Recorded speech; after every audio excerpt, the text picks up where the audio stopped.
important that children living in the city have access to a good public park as to a good public school. I myself, as a wonder that my life and legacy are so closely associated with North Dakota and the open spaces and with the strenuous life that I lived and preached. For you may know that growing up in New York City, New York, I was a very weak and sickly child. I had asthma. Any of you who has asthma, or certainly you've had asthma amongst your charges at school, well, you know it's a terrible disease. To see a small child choking for breath and for life itself. Today, thankfully, the asthmatic child has the inhaler to restore breath, hopefully quickly. In my day, we had no such medicine. In my day, the treatment for asthma was worse than the disease. Can you imagine giving a small asthmatic boy a cigar to smoke?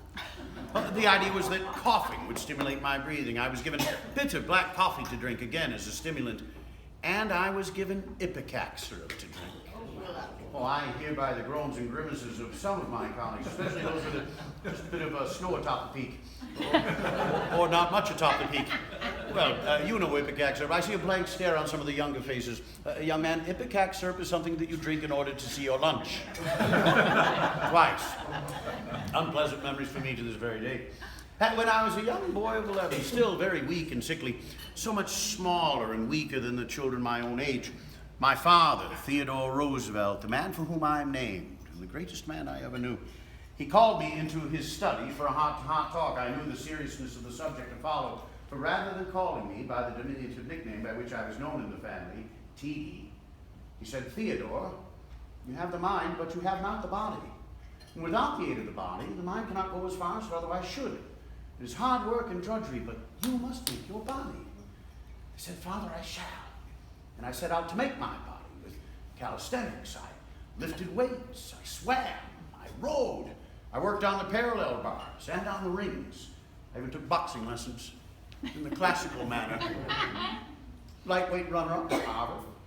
I better get about the work. I got about the work and I built my body. It does appear I may have overdone it just a bit. But when I was your president at 5'8" and 220 solid pounds, I was but a mere feather of a man. Compared to my successor, William Howard Taft. At times, Taft tipped the scales at over 350 pounds. And yes, it's true, he once got stuck in the White House bathtub. When I was your president and Taft our governor in the Philippines, we had word that Taft was in ill health with fever, perhaps near death. My Secretary of War, Elihu Root, a New York man, cabled to the Philippines inquiring as to Taft's health, and thankfully, Taft cabled back, "Health fine. Rode horse 20 miles this morning." Root cabled back, "How's the horse?" And in New York, at a Republican banquet in 1912, after I bolted the Republican Party to be the progressive Bull Moose candidate, the party taking its nickname from a statement I'd famously made to the press when I declared for the Republican nomination that spring, I said I was stripped to the waist, healthy as a bull moose, and that my hat was in the ring. The first time that phrase from pugilism had been used to declare a candidacy. As I was campaigning across the country for the Bull Moose campaign, Taft, reluctantly, he couldn't run a Rose Garden campaign. He was so unpopular with the grassroots, even of his own party, Lincoln's Republican Party, the shopkeepers, the mechanics, the farmers, but he had the backing of the special interests on Wall Street.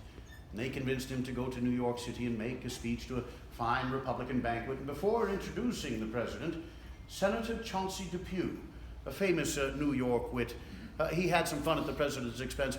He patted President Taft on Taft's enormous tummy, and he inquired of the president, he said, "Mr. President, is it a boy or a girl?" President Taft, a jolly fellow, didn't miss a beat. He said, "If it's a boy, I will name him Virtue. If it's a girl, I will call her Integrity.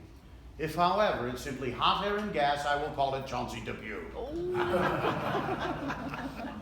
Well, I want you to know that I don't think any president ever enjoyed himself in the White House as much as I did, nor that any family enjoyed themselves more than the Roosevelt family. Mrs. Roosevelt and I reared 6 children there. Mrs. Roosevelt said she reared 7 children there, that I was her worstest and most terrible child. Oh, I worked hard for the American people for what I call the square deal. And I said, when you work, work hard. When you play, play hard. When you work, don't play at all. But when the work day was over, I played hard. I did not have a kitchen cabinet of informal advisors like President Jackson. My informal advisors were known as members of the tennis cabinet. By invitation at the end of the workday, members of Congress, diplomats, Army and Navy officers would come to the White House, and we would play lawn tennis on the south lawn of the White House.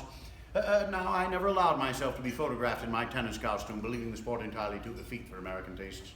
But we played tennis in a very manly way. I enjoyed the fact that if you deadened the ball against your opponent's body, you not only won the point, but had the chance of raising a mark of victory on your opponent as well. In the White House, I boxed with Army and Navy officers and with former heavyweight champs like John L. Sullivan. I wrestled jiu-jitsu and sumo with great bare-chested men brought over by the Japanese ambassador. And I played single stick. Professor, have you ever played single stick, sir? Not played, no. Oh, you know the game, though. Think of Robin Hood and Friar Tuck, where men beat each other about the head with a giant wooden staff. Great bully fun. Entirely understandable, though, if a man has played the sport and can't remember. The game that I enjoyed most, though, was an outdoor game, a hiking game, perhaps even a game that you might be able to incorporate into your important work. It was a game called Point to Point. The way we played point to point in Oyster Bay, Long Island, with the Roosevelt children and their cousins was to first spin a small Roosevelt child around at point A. Wherever that dizzy child came to rest and pointed beyond the horizon was some imaginary point B, towards which we raced in single file. The rule being that whenever you came to an obstacle, a downed tree, a creek, a cliff, a barn, a haystack, you never went around the obstacle, but always and only over it, under it, or through it. What makes for great dirty fun? We really should play it here in Medora. Beware the barbed wire if you do. I imported this game to Washington, D.C. and played the game with members of Congress and diplomats and with Army and Navy officers that showed themselves entirely too unfit physically to keep up with a fat asthmatic president racing through the woods. The most famous of my point-to-points was with the French ambassador, Jean-Jules Jusserand. Ambassador Jusserand came to the White House, obviously disregarding the part of the invitation that said, "Wear your dirty clothes," for he arrived wearing the finest French silks of the French court. Off we rode our horses to Rock Creek Park, dismounted, raced through the woods for several hours, eventually coming to the Potomac River. The French ambassador greatly relieved. He had sweat through his clothes. This being a very fast, deep, and wide-running portion of the river, the French ambassador thought certainly this was our terminus, that we would return to the White House for some well-earned refreshments. But I turned to the gentleman with me and I said, "Gentlemen, let us take off our clothes, put the bundles atop our heads, swim across the river, put our clothes back on dry, and continue our hike down the cliffs opposite." Can you imagine such a thing today? I think CNN would go live from a helicopter. As we entered the water, I saw that the French ambassador, while he had disrobed, he kept on his lavender kid gloves. I said, "Mr. Ambassador, why you kept on your gloves?" He said, "Monsieur, President, that's in case we meet any ladies." Fashions have changed along the waterfront a great deal in a century, I assure you. I've got a little sports story for you. Well, two things. If our friends from Nebraska were here, I would have to thank them, Governor Ricketts and the Ricketts family, for purchasing that baseball team in Chicago. My goodness, I never again will have to hear the last time the Cubs won the World Series, Teddy Roosevelt was the president. I'm tired of hearing that after 108 years. But the sports story I'd like to tell you is about football. Do we have any fans of football here? Any of you men or women football fans? I wonder if you're familiar with a book called The Big Scrum, subtitled How Teddy Roosevelt Saved Football in America. The year is 1905. I held a conference at the White House, famously attended by college presidents and football coaches. Walter Camp, the famous player coach from Yale, often talked of as the father of modern football. The game was a very violent game then. It was only 5 yards for a first down. The forward pass was not yet legal. The game was greatly violent, and there was an offensive play called the flying wedge. The defense was required to stand at the defensive line of scrimmage. The offense could start at a run from 20 yards away in the shape of a wedge, very often putting the biggest and strongest boys at the point of the wedge and attempting to run that wedge into what they perceived as the weakest point of the defensive line. When the wedge smashed into the defensive line, very often inside the wedge, the smallest boy on the offense, being given the football, would be hurled bodily by his teammates over the defensive line, attempting to gain the entire 5 yards in one flying leap. Very often, boys broke their necks, skulls were crushed. Can you imagine that game every year if 12, 15, or a score or more of players were killed or greatly wounded on the college football field? A boy in Georgia was killed. The state legislature considered legislation to outlaw the game. And the boy's parents testified in front of the General Assembly against the legislation. They said their boy loved football. I myself said that the game taught so much that I'd rather keep the game with its violence than lose the game. But I said the game was on trial, and unless we came up with rules for the safety of the players, the game may be outlawed. President Eliot at my alma mater, Harvard, had said that the game could not be played by Harvard. Well, those men went about negotiating, and much to the consternation of Walter Camp, where he did not like the idea, the forward pass was made legal. 10 yards for a first down. It spread the field out, and the number of injuries and deaths fell precipitously. The National Collegiate Athletic Association, being founded in 1906, was a direct result of the White House Conference of 1905. So you may know that the Public Service Award given by the NCAA is the Theodore Roosevelt Public Service Award. Of recent years, Peter Ueberroth, a water polo player at UCLA, was just awarded, and in some past years, Alan Page, the Purple People Eater of the Minnesota Vikings, he, a member of the Minnesota Supreme Court, was given the award as well. My boys played football at Groton. Ted Jr. was on the third team at Harvard, but I wrote my boys. Well, it's a wonderful thing if as a young man's known as a wonderful quarterback or wide receiver. If, however, when he's an older man, the best that can be said about him is that when he was a young man, he was a pretty good quarterback or a great wide receiver. It's not much of a use of a life. Sports are game, and life is not a game. There's serious things to be done in this country. And the highest office in the land is not president, it is citizen. And I know that many of you are here, and your colleagues in other district conferences, because iron sharpens iron, and you're ready to do your duties as citizens and teachers and leaders. You're going to lobby Congress for the right sort of funding and support for your programs at the state and local level. Well, I was a progressive on so many issues, and I discovered that very often the opposite of progress was Congress. But I wish you all the best in the result for the work that you do. You probably all know the book of recent years, now maybe even a decade old, Last Child in the Woods. It's been identified by teachers. The author's name again? Richard Love? Yes, Richard Love.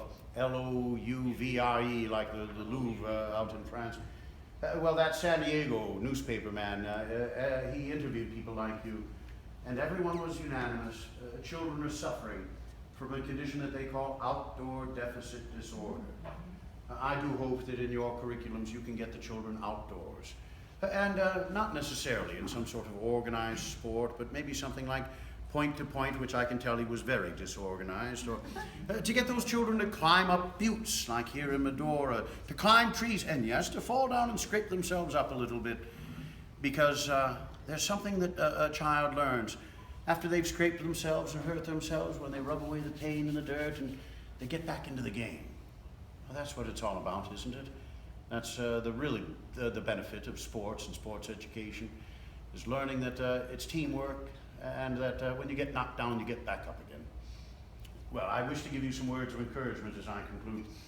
I toured Europe after my son Kermit and I went hunting in Africa, famously in 1909 and 1910.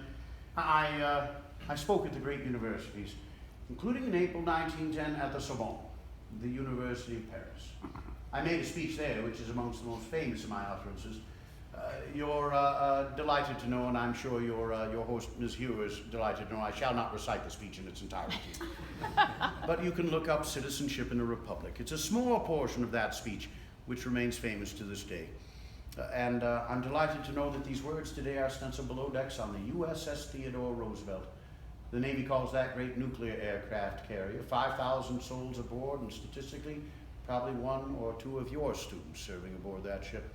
They call it the Big Stick, as in that old African proverb I first quoted at the Minnesota State Fair. You're doing good deeds, not only as teachers and administrators and professors. You're doing good deeds in your communities. Good deeds for physical education, conservation, the arts, good deeds at your churches, your temples, your synagogues. Well, this is America. No good deed goes unpunished. Certainly no good deed goes without its second guessing, its Monday morning quarterbacking, its criticism. Persist in your good deeds. The Republic needs them now more than ever. And when you are criticized, take heart from the words I shared with the French a century ago and with you here in beloved Medora this morning. Remember, it is not the critic who counts. Not the man who points out how the strong man stumbled or where the doer of deeds could have done better. The credit belongs to the man, and today to the woman, who's actually in the arena, whose face is marred by dust and sweat and blood, who strives valiantly, who errs and comes up short again and again, because there is no effort without error or shortcoming, but who knows the great devotions, the great enthusiasms, who spends herself in a worthy cause, and who in the end, at the best, knows the triumph of high achievement, and who at the worst, if he fails, at least he fails while daring greatly, that his name should never be with those cold and timid souls who know neither victory nor defeat. Good citizens and members of SHAPE, we've all known victory, we've all known defeat. Even the youngest of your charges knows that in every lifetime there will be tragedy and hardship and defeat. Life will knock you down. Your duty to yourselves, indeed to your families, to your institutions, to the republic, is that when life does knock you down, just like those little children, you're to get back up again, dust yourself off, and get back into the fight for life. Now you may say, as one senator said coming to the White House, "Mr. President, you're preaching." I said, "Senator, you're right. And the presidency is a bully pulpit, too." Now the bully pulpit is a very nice golf course nearby my door. Testimony to the fact that time and history have marched on, and my legacy is just so much dust in the streets of history. But I hope that there's something of the legacy of the strenuous life, which really means a life lived vigorously in the service of others, that you might still take inspiration from as you visit Medora here. And I thank you all for, in the big scope of things, you're all striving and achieving to leave your campground cleaner than you found it. A man and a woman, they've never stood so tall as when they stoop to help a child. And in the important work that you're doing, you're helping our children to live healthier lives and to be better citizens. And for that, you have my eternal gratitude. Godspeed and bully to your conference, members of SHAPE. Delightful.